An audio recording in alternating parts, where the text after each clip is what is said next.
Hey, welcome back to the channel. In this video, what I'm going to do is steelman the position of Jehovah's Witnesses. Now, steelmanning is the opposite of strawmanning.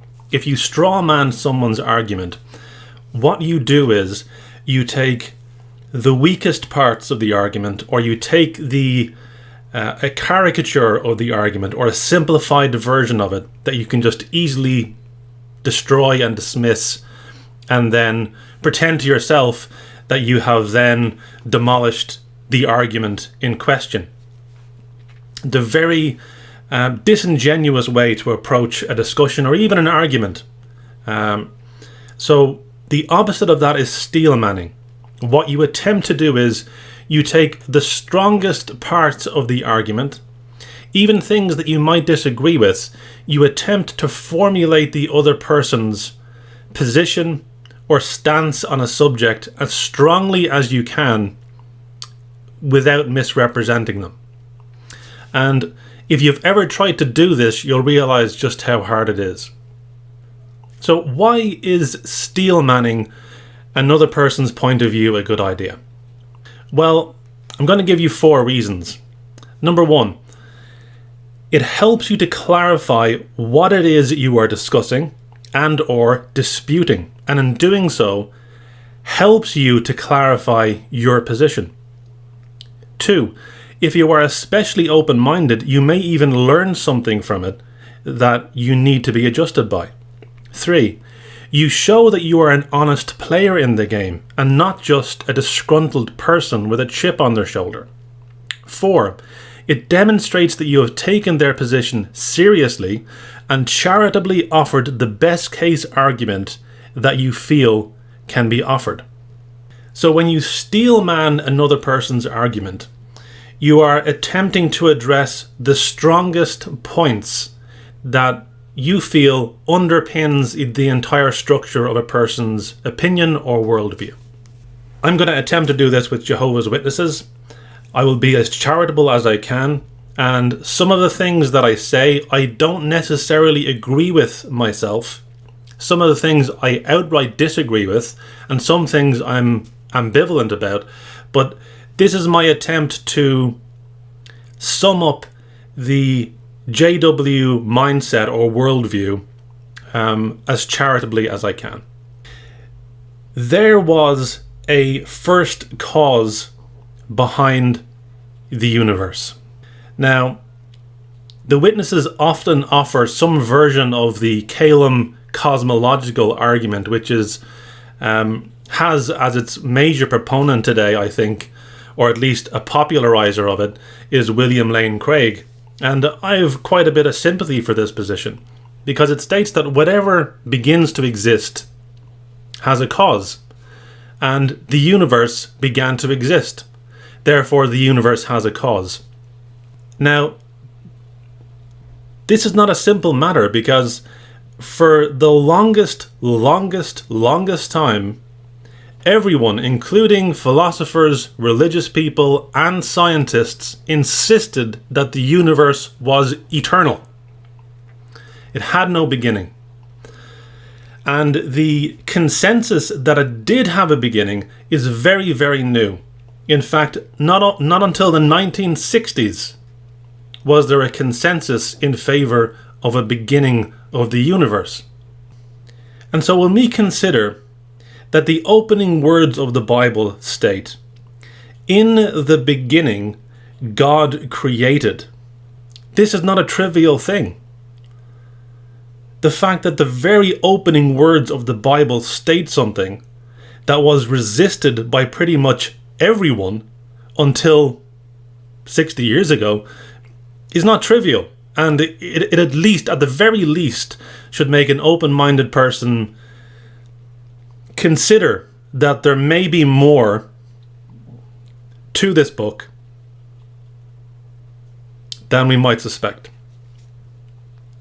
Now, with regard to the first cause, if something is going to cause time and space and stuff or material, then this cause almost certainly has to be immaterial, timeless, and beyond space.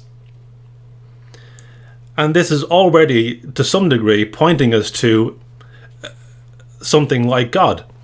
And so if we can start from there, that the universe had a cause, and that this cause potentially is a transcendent entity, and that this book, the Bible, states in its very first opening words that God did in fact create the universe in the beginning. So, number 2, if the Bible in fact is revealing information about a creator, then surely just the potential idea that that is the case warrants further investigation. Now, the Bible itself is a book that has faced unprecedented attacks and persecution from the very institution that was supposed to be protecting it, the Catholic Church. And despite the fact that the most powerful institution in Western history has attempted to suppress it, and yet it has become the most distributed book in the history of the world by a wide margin, should also make us think perhaps there is something to this book that warrants more investigation. Furthermore, the Bible reveals God's purpose as it was revealed by God over time in ways relevant to the circumstances that the people found themselves in. Big questions that needed to be answered and that are perennial philosophical conundrums through the ages, like why do we suffer and die, for example, are addressed in the Bible and can be explained by examining the text from the beginning to the end. The Bible also describes how there would be an organization of people that would be gatekeepers of God's message, and from whom would spring a Redeemer that would eventually undo the catastrophic events that occurred in the Garden of Eden. This plan took time and unfolded over multiple generations, and God recorded the tracing out of that, what is called a sacred secret, or often referred to as a mystery, by preserving the Bible and preserving a lineage in the Jewish people. And so then this person, who turned out to be Jesus of Nazareth, acted as God's spokesman on earth to further reveal his plan and to ultimately express the greatest act of self-sacrificing love by dying instead of mankind. This true faith, as predicted by Jesus, would eventually become corrupted. God allowed that corruption to reach its full extent. Then, in the time of the end, before God moves to judge the entire world, he would take a group of people that had sincere hearts, that wanted the truth. He would then purify them, organize them, and direct them in the preaching of the good news before the final end and the re-establishment of Eden-like conditions across the whole earth. Now, when we examine the world, we find a group of people about 120 years ago who sincerely searched through the Bible, attempted to, from first principles, discover the true and authentic teachings of the Bible. They were unafraid to discard traditions that they found inconsistent with the Bible, and they were unafraid to adopt, for example, say, the name of God, Yahweh or Jehovah, and use that in their worship if they felt that this was a necessary part of true worship.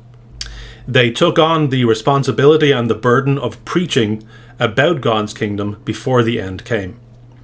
And if we also compare many of the teachings and practices of Jehovah's Witnesses, we find many similarities between first century Christians and the beliefs and practices of Jehovah's Witnesses. Therefore, The fact that God has always had spokespeople on the earth, ranging from Enoch, Abraham, Noah, Moses, Ezekiel, Jeremiah, Jesus, it stands to reason that God would have a group of people, he would have a spokesperson or a channel through which he would communicate his message in this time of the end.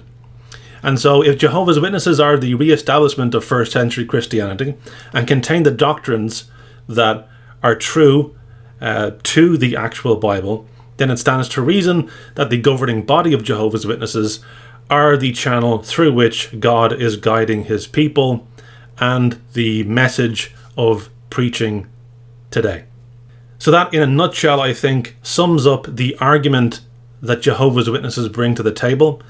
If you're a witness listening to this, you might think, well, there's so much more to it than this. And if you're an ex-witness, you might be aghast at some of the things that I have allowed to slip through there, and perhaps you might think I'm being overly generous.